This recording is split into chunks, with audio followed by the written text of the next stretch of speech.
Dahil sa init ng panahon, may pupuntahan muna tayo bago tayo pumasok sa ating trabaho. Punta muna tayo sa ating greenhouse. Kailangan nating i-check ang tubig. Ayan, ang bilis na ubos. Kalahati agad yung naubos nila dahil matakaw sa sobrang init. Matakaw yung ating mga lettuce.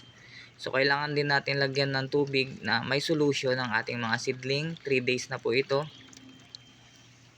So, ayan, 3 days na yan.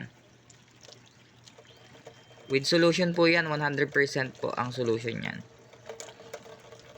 So, kailangan din natin syempre suportahan ng misting ang ating mga malapit nang ma-harvest na lettuce na hydraulic. Bakit natin to ginagawa? Syempre para mabawasan yung sobrang init na temperature sa loob ng ating greenhouse.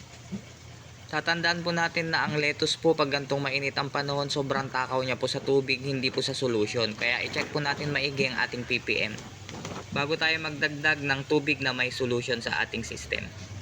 Yan ang aking ginagawa bago pumasok ng trabaho. Dadaan muna ako ng aking greenhouse.